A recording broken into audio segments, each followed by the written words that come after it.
When my son looked me in the eye and told me I was not welcome at his Thanksgiving table, I did not raise my voice. I set down my coffee mug, put on my jacket, and walked out to my truck. By the time I had backed out of his driveway, I had already decided what needed to happen next. The monthly e-transfer I had been sending for 4 years was about to stop, and that was only the beginning. I want to be clear about something before I go any further. I am not a man who complains easily. I spent 31 years running a masonry and renovation business out of Hamilton, Ontario. I have laid brick in January cold and poured concrete in August heat. I raised my son on my own after his mother passed when he was 15. I taught him how to change a tire, balance a checkbook, and treat people with decency.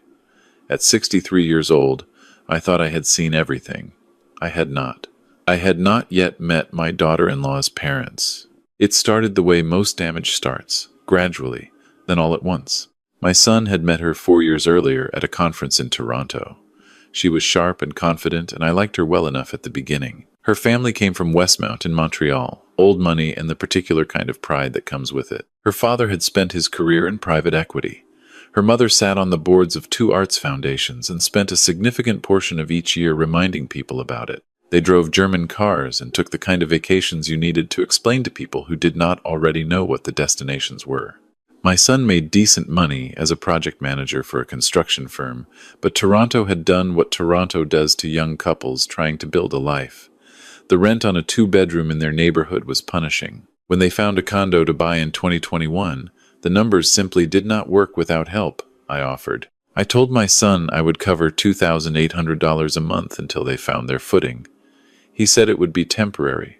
I believed him because he was my son, and I had always believed him. Temporary turned into 4 years. I kept a folder in my email. Every bank statement, every e-transfer confirmation, every receipt for the appliances I replaced when the dishwasher flooded, and for the parking spot they said was essential to daily life in the city. By last autumn, the total had crossed $150,000. I did the math one evening sitting at my kitchen table in Hamilton, and I had to put the paper down and go stand in the backyard for a while. My late wife and I had saved for 20 years to build that kind of cushion. I had moved nearly all of it, quietly and willingly, into a home where I was not considered quite good enough to sit down for a holiday meal. That September evening, I had driven up the 403 to Toronto to visit my son. It was the kind of early autumn evening that feels generous, the light going gold through the leaves, the city smelling like wood smoke and coffee. I had brought a batch of cabbage rolls I had made from his mother's recipe. My daughter-in-law always said she loved them, though looking back, I am not sure she ever ate more than 2 bites before finding a reason to leave the table. I settled into their leather sofa, and my son sat across from me in a way I recognized immediately as a man who has rehearsed something. He had that particular stillness of someone waiting for the right pause. "Dad," he said, "there is something I need to tell you about Thanksgiving." "Her parents are flying in from Montreal," he continued, "and they have very specific expectations around the holiday. They like things done a certain way. Traditional, formal. They are not really comfortable with—" He stopped and looked at his hands. "A more casual atmosphere." I asked him what a more casual atmosphere meant. He said her parents found large gatherings stressful, that they preferred intimate family occasions, that having me there would make things complicated. I looked around the room. The slate-gray sectional sofa my money had paid for, the wide plank flooring I had installed myself over a long weekend 2 winters ago, the kitchen visible through the archway with its quartz countertops, which my daughter-in-law had selected because she found butcher block unsophisticated. "So your father is not family," I said. "That is what you are telling me." He said it was not like that. He said we could get together the following weekend, that we could do something low-key, just the 2 of us, as if Thanksgiving were a dentist appointment that could be rescheduled to a Tuesday. I stood up slowly. My knees remind me every day now that 30 years of physical work have a cost that shows up later. I put on my coat and I looked at my son for a long moment. "I will leave you to your plans," I told him. "Dad," he said. I picked up the container of cabbage rolls from the counter, and I walked out. I drove home on the highway with the radio off. The orange and red of the maples along the shoulder blurred past in the headlights. I had done this drive hundreds of times, in every season, in every kind of weather, usually heading towards something. That night I was just heading home to a house that had been quiet since my wife died. My phone showed 3 messages from my son by the time I pulled into my driveway. I left them unread.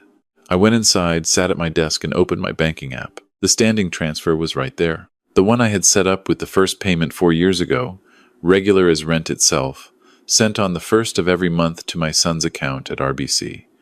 $2,800. I had never missed a payment, not once, not even the month after my knee surgery when I was flat on my back for 2 weeks. I canceled it. The confirmation appeared on the screen with the kind of clinical efficiency that the app was designed for. No fanfare, no apology. Just a small notification that the transfer had been discontinued effective immediately. I made myself a cup of tea, sat at the kitchen table, and for the first time in 4 years, I felt my shoulders drop. 3 days later, my daughter-in-law called. Her voice had that particular texture I had come to know well, the one that was warm on the surface and calculating underneath, the tone she used when she needed something, and had decided the best approach was to pretend nothing had happened. She told me her parents' flight from Montreal was arriving at Pearson Airport on the Thursday before Thanksgiving.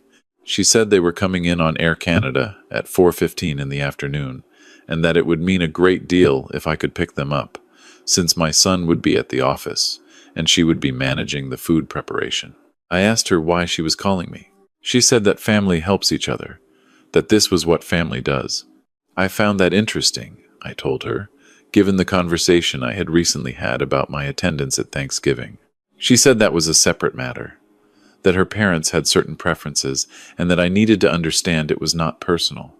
Then she said something that clarified everything perfectly. She said her father was a very accomplished man, that he had graduated from McGill with a law degree and built his firm over 40 years, and that dinner conversation tended towards subjects where, she paused, shared background was helpful. I said nothing. She continued. She said her mother had studied in Paris, and that she appreciated a certain level of refinement at the table. She said I was a wonderful person, but that perhaps I could see how the setting required something I was not, and this was just honesty, naturally suited to provide. I thought about my wife. My wife had been a school teacher. She had read 2 books a week for as long as I knew her, and could discuss Atwood and Ondaatje and Munro with more intelligence than anyone I had ever sat across a dinner table from. My wife had made the cabbage rolls that my daughter-in-law claimed to love. My wife had more grace in one phone call than my daughter-in-law had shown in 4 years of Sunday visits. I told my daughter-in-law that I would take care of everything. She said wonderful. She gave me the flight details and told me to park in the short-term lot on level P2 and to text her when I had them. I hung up. I wrote the flight number on a notepad, put the notepad in a drawer, and never looked at it again. On the Thursday of Thanksgiving weekend, at 4:15 in the afternoon, I was sitting in my backyard in Hamilton with a cup of Earl Grey and the new issue of Canadian Geographic. The October light was doing something beautiful with the maple in the corner of the yard, all deep red and gold, and the neighborhood smelled like someone nearby had a wood stove going. My phone started at 4:47. My daughter-in-law. I let it ring to voicemail. At 5 to 10, my son called. I set the phone face down on the patio table. At 5:30, an unknown number. Her parents almost certainly, borrowing someone else's phone in the terminal. I let it ring. By 6 o'clock, I had moved inside and made myself a proper dinner. Cheddar omelet, toast, a glass of juice. Simple food I had been eating less of because I had been quietly rearranging my grocery budget to accommodate people who were never going to appreciate it. The omelet was better than anything I had eaten in months. Outside, the street was calm. A neighbor across the road was raking leaves in the early dark. Somewhere 2 houses down, kids were chasing each other through the yard before being called in for the night. A perfectly ordinary Thursday in Hamilton, Ontario. Nobody stranded at Pearson wondering why their driver never showed. The pounding on my front door started at 8:40. Not knocking, pounding, the kind that rattles the frame and announces itself as fury rather than presence. I walked to the door without hurrying and looked through the peephole. 4 figures crammed onto my porch in the orange glow of my porch light. My son and my daughter-in-law, and, clearly, having spent money on a cab from the airport rather than being permanently stranded, her parents. Her father was a tall man in a wool overcoat, 60s, silver hair that he clearly attended to. Her mother stood behind him with the posture of someone who had decided to be offended professionally. My daughter-in-law was vibrating with a particular kind of anger that comes from embarrassment. My son looked like a man waiting to absorb whatever came next. I opened the door. Her father stepped forward before I had even fully opened it, his voice carrying the precise diction of a man who was accustomed to rooms going quiet when he spoke. "What on earth is wrong with you?" 4 hours. We waited at that terminal for 4 hours. Do you understand how completely unacceptable this is? His wife placed a hand on his arm, not to restrain him, but to signal her agreement. She looked at me the way people look at something that has tracked mud onto a clean floor. My daughter-in-law said my name with the full weight of a person who wanted to make clear they considered me a problem to be solved. My son said nothing. I looked at all 4 of them and I said, very calmly, "Please get off my porch." Her father blinked. He was not accustomed to that sentence. I said it again. I told them I wanted them off my property. Her father's face went from offended to something colder. He said he had practiced law in this province for 37 years and that he had connections to people in this city and in this province that I clearly could not comprehend. He said he had built a career on knowing exactly how to handle people who behaved the way I was behaving. He said I would understand very shortly that there were consequences for this kind of conduct. Her mother added that my behavior was not only rude but potentially actionable. I told them the lesson for the evening was simple. I was not their driver, and I was not their bank, and both of those relationships had ended this month. Her father asked me what I meant by that. I told them to enjoy their Thanksgiving, and I closed the door. I stood in the hallway and listened to the muffled sounds of their conversation outside, all of them talking at once. Then the sound of the porch going quiet, then a car door, then nothing. I went to bed before 10 and slept better than I had in months. The article appeared the following Tuesday. I was checking my email with my morning coffee when my neighbor's son, who works in communications, sent me a link with a note that said, "You should see this, and I am sorry." It was a piece in a Hamilton area business newsletter, the kind of publication that circulates among local professionals and small business owners. The headline called me an example of neighborhood contractor disputes gone wrong.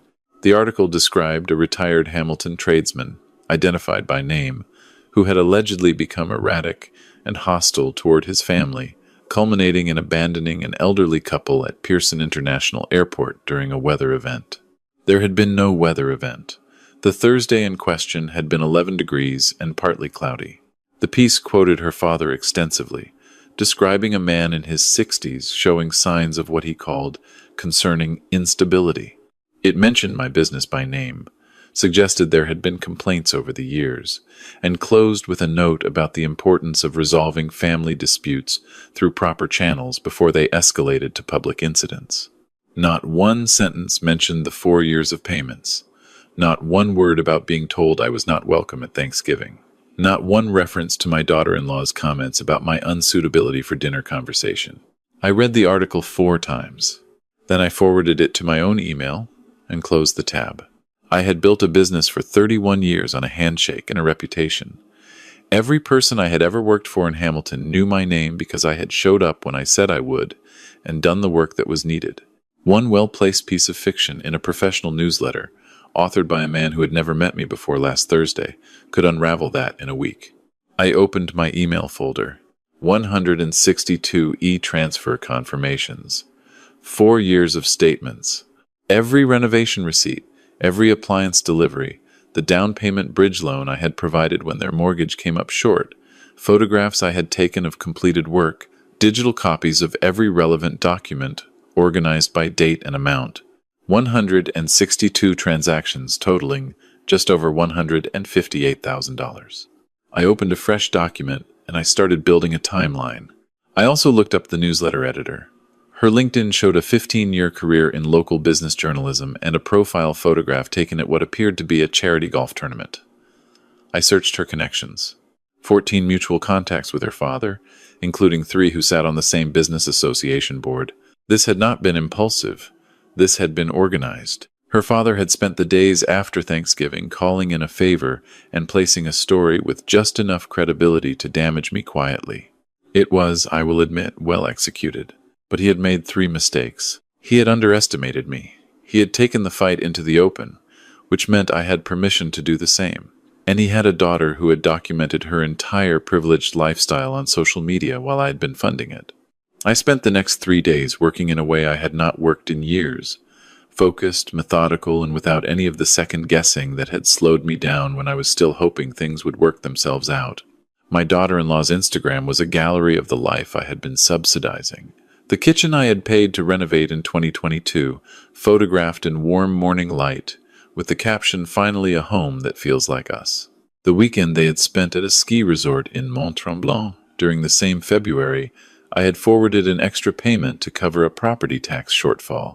The new patio furniture purchased last May, and tagged with a laughing emoji about their little outdoor oasis, which I recognized immediately as the same month I had received a message from my son saying they were coming up short and could I help just this once?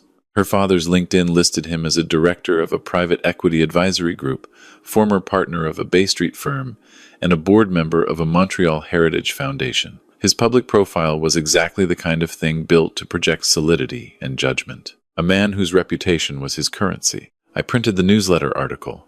I printed 4 years of bank records. I printed screenshots, receipts, and a summary document.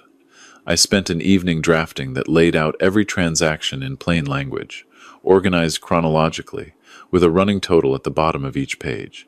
I made 14 copies. I placed the newsletter article on top of each packet, with my own handwritten notes in the margins, question marks next to the claims about erratic behavior, the word false next to the weather event, and a note at the bottom of the page that read, "This story is missing approximately $158,000 of context." Thanksgiving had passed, but my daughter-in-law's parents were still in the city. I knew this because my son had texted me 3 times that week, each message more carefully worded than the last, and because my daughter-in-law had posted a photograph of her mother at the Royal Ontario Museum the previous Saturday. They were hosting a dinner the following Friday. I knew this because she had posted about it. A curated photograph of a table being set, 12 places, soft lighting, a caption about gathering people who matter. People who matter. I got to their building at 7:15. Dinner would be underway. The main course served. No convenient excuse to leave early. The lobby door required a fob, but I still had the spare they had given me 2 years ago when I was overseeing a bathroom renovation while they were out of town. It had not occurred to them to ask for it back. I took the elevator to the 7th floor. The sound of the dinner reached me before I reached the door. Laughter, the particular hum of a social occasion in full performance. The door was unlocked. My daughter-in-law always said the building was secure enough that they did not need to worry. I walked in. 12 faces turned toward the door. The laughter stopped the way a radio cuts out when you pull the plug, instantaneously and completely. My daughter-in-law held a wine glass halfway to her lips. My son sat at the far end of the table and went pale. Her father sat to her right and looked at me with the focused attention of a man recalculating a situation. Her mother held her expression perfectly, which told me she had known this kind of moment before and had trained herself for it. I said good evening to the table, and I set my briefcase on the sideboard. My daughter-in-law recovered first. She told me to leave. She said this was a private event. She said if I did not go immediately, she would call building security. I told her that before she did that, her guests deserved to know who had actually been paying for the home they were sitting in. I opened the briefcase and began handing out the packets. The room stayed very quiet as people began to read. I walked around the table the way I used to walk a job site, steadily, without rushing, and I told them what they were looking at. 4 years of automatic bank transfers from my account, the down payment assistance, the renovation invoices, the appliance receipts, the total, which I had printed in a larger font at the bottom of the summary page, $158,440. A woman across the table looked up from the papers and asked if this was real. I told her every figure was sourced from my bank records, and that I had the originals available for any accountant or lawyer who wanted to review them. Her father started to speak. He said I was being dramatic. He said I was clearly under significant emotional strain, and that this kind of behavior was precisely what he had described in the article about me. I picked up the newsletter piece and held it where the table could see it. I told them about the article. I told them about the fake weather event. I told them about the claim of erratic behavior from a man who had known me for approximately 6 minutes before deciding to put my name in print. I told them about the LinkedIn connection between her father and the newsletter editor. I told them that the article had failed to mention $158,000 of context. An older man in a blazer at the other end of the table put down his fork. He asked her father directly whether he had arranged the piece. Her father said that was a private matter and not the point. The older man said it sounded like it was very much the point. Her mother said I had no right to come into their family's home and do this. I told her it was not their family's home. I told her it was a home I had been financing for 4 years. I asked her whether that fact had come up at any point during the evenings when she and her husband had been deciding that my background was not suitable for their dinner table. A woman near the middle of the table looked at my daughter-in-law and asked her whether any of this was accurate. My daughter-in-law said it was complicated. I said it was not. I said it was $158,000 in 4 years, and then I was told I was not welcome at Thanksgiving because her parents found my conversation insufficiently refined. The room did not recover from that. I could see it in the faces around the table, the polite withdrawal that happens when people realize they have been assembled as an audience for something they did not consent to. Her parents' friends, people who had known them for decades, were now holding paper evidence of something that did not reflect well on anyone at the head of the table. Her father stood up. His voice had lost the courtroom authority it had when he was standing on my porch. He pointed at the door and told me to get out of his daughter's home. I told him I was leaving. I clicked my briefcase shut. I looked at my son at the end of the table and I said only one thing to him. I told him I would be at home when he was ready to talk. Then I walked out. The elevator ride down was quiet. In the lobby, a family was coming in from outside. A young couple with a toddler in a stroller, the kid bundled up in a red coat and holding what appeared to be a small stuffed beaver. Normal Friday. Normal family. Nothing complicated about who was welcome or what they were worth. I drove home on the 403 with the radio on. Classic rock station out of Hamilton. Something from the Tragically Hip. It was the most comfortable I had felt behind the wheel in a very long time. The calls came in waves over the following weeks. My daughter-in-law called 3 times in the 48 hours after the dinner. I let them go to voicemail. Her father called once from a Montreal number, brief and formal, which told me he had consulted someone before dialing.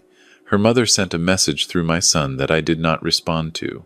My son texted me regularly, each one a small step closer to whatever he actually needed to say. The newsletter ran nothing further. I had emailed the editor the morning after the dinner, briefly and without anger, attaching my full documentation and noting that I believed the original piece had contained material inaccuracies and that I would be happy to speak with her if she wished to publish a correction. She did not respond, but the piece was quietly removed from the publication's website within 5 days. The condo went onto the market in January. I found out from a mutual acquaintance who had seen the listing. 2 bedrooms in their building, asking price. No mention of why. I did not ask. My son showed up on a Sunday in late February. I had been expecting him, not that day specifically, but eventually. You raise a child and you know the shape of them, even when they have grown up and made choices you do not recognize. He stood on my porch in his work jacket, not the tailored coat he wore when her parents were in town, just his regular coat, the Carhartt I had bought him for his 30th birthday. He looked tired in a real way, the kind that is not fixed by sleep. I brought him inside and made tea. He sat at my kitchen table, the same table where he had done homework as a teenager, and he told me he was sorry. He said he had not known about the newsletter article until after the dinner. He said when he found out, he had told her that it needed to be corrected, and that she had told him her father had handled a difficult situation as best he could. He said that conversation had started a longer one that had been going on since October. He said he had not understood what he had been asking me to accept. He said he had let her family's opinion of me shape how he treated me, and that when he finally sat down and went through the documents I had handed out at the dinner, he had felt sick in a way he could not describe adequately. He said he was sorry about what her family had said about his mother. I held my mug for a moment and looked out the window at the backyard. I told him I had already forgiven him. Not to manage the situation, not to get something in return, because he was my son and I had loved him since the moment I first saw him, and I was not interested in carrying the weight of not forgiving him for the rest of my life. He looked at the table. He asked about the condo. I told him I knew about the listing. He said they were selling. He said they were looking at something more modest, a proper starter condo or maybe a rental for a while, until they sorted things out financially. He said her parents had offered to help, but that he had said no, because he was beginning to understand that help from some directions came with a cost that did not show up until later. I told him that was a good thing to understand. He asked whether there was any possibility I might consider resuming the support, even partially, while they found their footing in the new place. I told him no, not with anger, not to punish him. I told him no the same way I would have told a client that a particular material was not the right choice for the job, plainly and without apology. I told him he was 34 years old. I told him his mother and I had been renting a 2-bedroom in the North End at his age and saving every dollar we could while I was building the business. I told him that the best thing he could do for himself and for his marriage and for his eventual children was to live within what he actually earned rather than within the lifestyle that someone else's money could approximate. He nodded slowly. There was something in his face that I recognized as the beginning of a different kind of maturity, the kind that does not arrive until a person has stopped being propped up. He asked if we could start doing Sunday dinners again. Not at his place. Here, if I was willing. He said he had been thinking about his mother's recipes and that he could not remember how she made her tourtière, the one she used to do at Christmas. I told him I still had her recipe book. I told him to come back next Sunday and we would figure it out together. He left around 8. I stood at the front door and watched his car pull out of the driveway, the headlights sweeping across the neighbor's yard. The February air was cold and clean, the way it gets here in the middle of winter when there is no wind, and the sky is absolutely clear. I went back inside and sat in the kitchen. My wife smiled at me from the photograph on the fridge, the one from a camping trip in Algonquin the summer before she got sick, both of us squinting in the afternoon light and laughing at something neither of us could probably name. I poured myself a small amount of scotch, the good bottle I had been saving for an occasion worth the occasion. I raised the glass in her direction. There is a thing you understand eventually, if you live long enough and pay attention, which is that people who treat generosity as a weakness have confused the giver for the gift. They believe that if they diminish the person, they can keep the money. What they do not understand is that the moment they forget the difference between the two, they have already lost both. I had spent 4 years being a wallet with feelings that nobody particularly wanted to deal with. I had let it happen because I loved my son, and because love will do that to you if you are not careful. It will let you absorb things you should refuse, until you have absorbed so much that you cannot remember what it felt like to simply be a person rather than a resource. That version of me was done. My porch light still works now. I fixed it in November with $15 in parts and 40 minutes of time, the kind of small repair I had been deferring for years because every spare dollar had been flowing north to Toronto. The kitchen has new weather stripping. The driveway crack is patched. The bathroom faucet that dripped since March finally does not drip. Small things. The kind of small things that turn out to matter quite a lot when you start paying attention to your own life again. My son comes on Sundays now. We made the tourtière last week, and it was close enough to his mother's that he had to sit quietly for a moment before he said anything. Her parents are back in Montreal. My daughter-in-law sends occasional brief messages, polite and a little careful, which is fine. Civil is enough for now. Earned trust is built over time, or it is not built at all. The scotch was good. I finished it slowly, sitting at the kitchen table, watching the February dark through the window, and I did not feel like a man who had lost anything. I felt like a man who had finally stopped paying for a seat at a table that was never really his, and had come home to find that what he had here, in this house, in this city, in this ordinary and entirely sufficient life, had been worth protecting all along. If this story meant something to you, please like the video and subscribe to the channel. Leave a comment below about a time you finally decided your own peace was worth more than someone else's approval.